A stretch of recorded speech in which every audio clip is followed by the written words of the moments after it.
नमस्ते दोस्तों। तो इस मॉड्यूल में हम रैंडम फॉरेस्ट के बारे में पढ़ेंगे। तो आइए सबसे पहले हम रैंडम फॉरेस्ट की मोटिवेशन को समझेंगे, उसकी वर्किंग को देखेंगे और साथ में उसके एडवांटेजेस और डिसएडवांटेजेस की भी बात करेंगे। तो हम क्या पाते हैं कि डिसीजन ट्री हमने समझे थे, तो जिसमें कि एक ट्री है और जिससे कि हम डिसीजन ले रहे हैं, जिसमें कि कई बार क्या होगा कि वो ओवरफिट भी कर सकता है अगर हम बहुत ज़्यादा डेप्थ ले लें, या कई बार हो सकता है कि वो डिसीजन ट्री बहुत अच्छे से रूल्स को ना कैप्चर करे। तो इस तरह की बहुत सारी प्रॉब्लम्स हमारी डिसीजन ट्री के लेवल पर भी आ सकती हैं।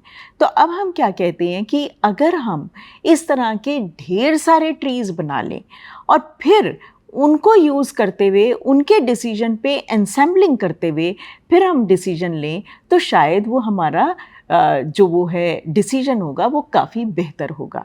तो हम इसको कहते हैं एंसेंबल लर्निंग का ये पार्ट है। तो अब हम क्या कहेंगे कि हम ढेर सारे डिसीजन ट्री लेंगे, साथ में एंसेंबल लर्निंग की अप्रोच को मिक्स करेंगे और फिर जो रिजल्टेंट होगा उसे हम कहते हैं, ये बनाता है हमारा रैंडम फॉरेस्ट।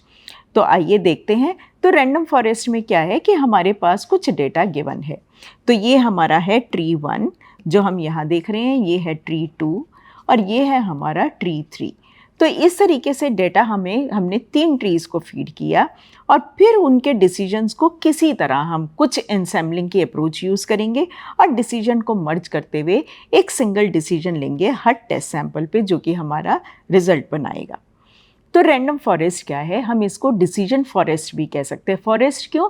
क्योंकि ढेर सारे ट्रीज़ हमारे पास अवेलेबल हैं। अब हम इसे कहते हैं कि हेट्रोजेनस एंसेंबल लर्निंग का टास्क है और इससे हम दोनों क्लासिफिकेशन और रिग्रेशन दोनों कर सकते हैं। क्योंकि हम डिसीजन ट्री से क्लासिफिकेशन और रिग्रेशन दोनों कर सकते हैं, तो इसका मतलब अगर हम कलेक्शन ऑफ ट्रीज़ लेंगे तब भी हम क्लासिफिकेशन और रिग्रेशन दोनों के टास्क कर सकते हैं। यहाँ पर अब हम क्या करेंगे, एनसेंबल करेंगे डिसीजन ट्रीज़ के डिसीजन का, which is a non parametric supervise learning method, जो कि हमने समझा भी था।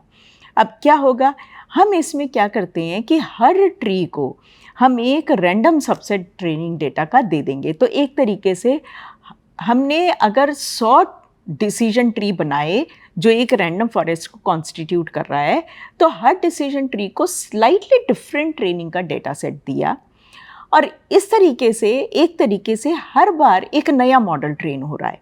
और हम जब ढेर सारे इस तरीके से मॉडल बन जाएंगे, फिर उन पे एनसेंबलिंग करके हम डिसीजन लेंगे जो कि रोबस्ट होगा, जिसकी वेरिएंस कम हो जाएगी और जो साथ में हमें ओवरफिटेड भी रिजल्ट नहीं देगा। सो वाइल कैरिंग, लेकिन इसमें एक चीज़ और होती है जिसको हम कहते हैं कि डिसीजन ट्री में हर नोड पे आपको याद होगा कि हर नोड पे हम 1 या 2 या जितने भी वेरिएबल चाहें उनके करस्पॉन्डिंग डिसीजन रूल बनाते हुए उस नोड पे स्प्लिटिंग करते हैं। तो यहाँ पर क्या होता है, जो आप ट्रेडिशनल डिसीजन ट्री बनाते हैं उसमें हर नोड पे सारे ही वो फीचर्स को देख रहा होता है और उनमें से ग्रीडी मेथड से चूज़ कर रहा होता है कि किस वेरिएबल के अक्रॉस वो उस नोड पे स्प्लिट बनाए।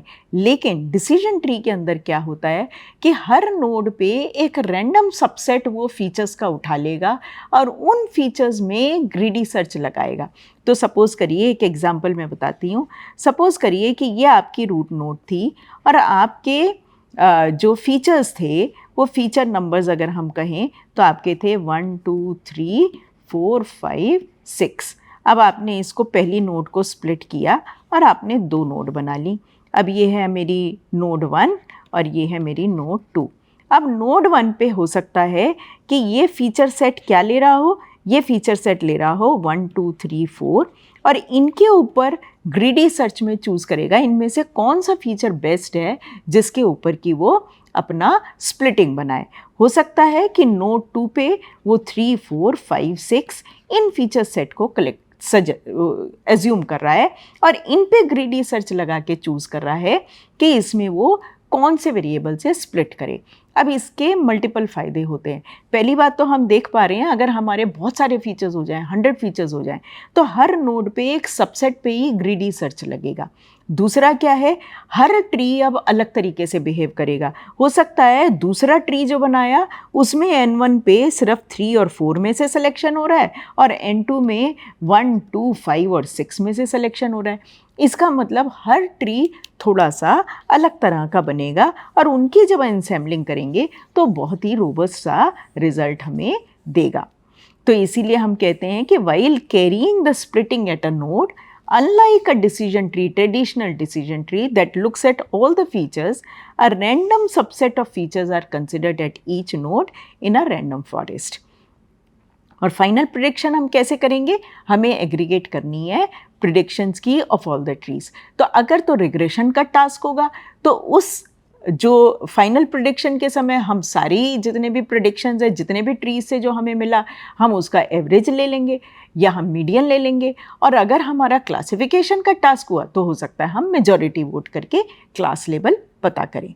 तो वर्किंग देखेंगे, तो वर्किंग कैसे होगी, पहले हमें क्या करना है, randomly select a subset of the training data. तो इसमें हर ट्री को एक सबसेट सा डेटा का मिलता है जो कि डिफरेंट होता है, और ये सबसेट हम कैसे बनाते हैं, विद रिप्लेसमेंट। तो इसका मतलब क्या हुआ, इसका भी एक एग्जाम्पल देख लेते हैं। तो सपोज करिए कि आपका ट्रेनिंग जो डेटा था उसमें ट्रेनिंग के सैम्पल्स को अब मैं लेबल कर रही हूँ X1, X2, X3, X4, X5 और X6। सपोज करिए कि 6 ही आपके पास ट्रेनिंग के सैम्पल्स थे। तो अब आपने ट्री 1 लिया, ट्री 1 के लिए डेटा बनाया। तो आपने क्या किया कि आप हर बार विद रिप्लेसमेंट कर रहे हैं और आप ये कह रहे हैं तो 6 ही बार उठाएंगे, 6 ही सैम्पल्स उठाएंगे। हो सकता है आपने बनाया, पहली बार जब आपने उठाया तो X1 आया, दूसरा उठाया तो आपका X3 आ गया, तीसरा उठाया तो आपका X6 आ गया, चौथा उठाया तो आपका X1 फिर आ गया, पांचवा उठाया तो दोबारा X1 आ गया और छठा उठाया तो आपका X4 आ गया। तो ये हो गया ट्री 1 का सेट। ट्री 2 का सेट कौन सा हुआ, हो सकता है आपकी बार पहले X5 आया, फिर X3 आया, फिर X2 आया, फिर X3 आया और फिर X2 आ गया और फिर X1 आ गया। तो ये हो सकता है ट्री 2 का हो गया। इस तरह आप ढेर सारे ट्री बनाएंगे। तो अब हम क्या देखते हैं कि हर सेट में नंबर ऑफ सैम्पल्स तो 6 ही हैं, लेकिन कुछ सैम्पल्स हैं जो यूनिक हैं और कुछ हैं जो रिपीट भी कर रहे जा रहे हैं। हो सकता है कि इस वाले में X2 जो है वो 3 बार आ जाता, हो सकता है ऐसा भी हो जाता। तो आपके कुछ सैम्पल्स रिपीट कर रहे हैं, क्यों, क्योंकि आप सबसेट जो बना रहे हैं वो विद रिप्लेसमेंट बना रहे हैं। तो ये एक इम्पॉर्टेंट खास बात है। तो हर ट्री को मिलेंगे 6 सैम्पल्स, लेकिन उनमें कुछ यूनिक होंगे और कुछ रिपीट हो जाएंगे। अब इस तरीके से हम मल्टीपल डिसीजन ट्री को ट्रेन करेंगे on the subset of data and features, और उसके बाद फाइनली हम प्रिडिक्शन लेंगे by aggregating the prediction of all the trees. तो ये नीचे अब आप कोड देख सकते हैं कि हमने पहले numpy लाइब्रेरी, मैटप्लॉटलिब की लाइब्रेरी कॉल करी है, sklearn से इंपोर्ट कर लिए क्या, रैंडम फॉरेस्ट और रिग्रेशन का टास्क। उसके बाद हमने कुछ synthetic regression data set create किया। तो ये इतने नंबर ऑफ सैम्पल्स हैं, इतने फीचर्स हैं, रैंडम स्टेट 0 है। अब हमने रैंडम फॉरेस्ट का रिग्रेसर बना दिया। तो रिग्रेसर डॉट फिट की कमांड को हमने यूज़ किया और उसके साथ ही साथ डिसीजन रैंडम फॉरेस्ट में हम फीचर इम्पॉर्टेंस को भी रैंकिंग देते हैं, estimate the importance of each feature for making prediction. और वो कैसे होता है कि आप किसी एक फीचर को रिमूव कर दें तो आपके मॉडल की परफॉर्मेंस कितनी डिप कर जाती है, ये आपकी बताती है कि उस फीचर की इम्पॉर्टेंस क्या है। तो यहाँ पर एक छोटा सा रूटीन लिखा है जिसको आप लिख के फीचर इम्पॉर्टेंस को भी चेक कर सकते हैं। तो अगर अब हमने फीचर इम्पॉर्टेंस करके फीचर रैंकिंग किया तो आप देख सकते हैं कि हमारे एग्जाम्पल डेटा सेट में फीचर 9 मोस्ट इम्पॉर्टेंट है क्योंकि वो सबसे हायर रैंकिंग पे है, और उसके बाद हमारी रैंकिंग घटती जा रही है। लेकिन इस तरीके से हम फीचर रैंकिंग को भी देख सकते हैं और फीचर इम्पॉर्टेंस का हम एक बार ग्राफ या फीचर इम्पॉर्टेंस प्लॉट भी बना सकते हैं। अब इसके एडवांटेजेस और लिमिटेशंस क्या है। एडवांटेजेस क्या है कि बहुत सारे इनपुट फीचर्स को comparatively relatively easier than a single decision tree वो हैंडल कर सकता है, क्योंकि रैंडम फॉरेस्ट में हर नोड पे सेलेक्टेड फीचर्स में से ही ग्रीडी सर्च लग के सैम्पलिंग हो रही है। और robust to noise and outliers है, क्योंकि अब आपके इतने सारे ट्री आपने बना लिए हैं और उनकी एनसैम्बल कर रहे हैं, तो डेफिनेटली रोबस्ट टू नॉइज़ और आउटलायर्स हो जाएगा।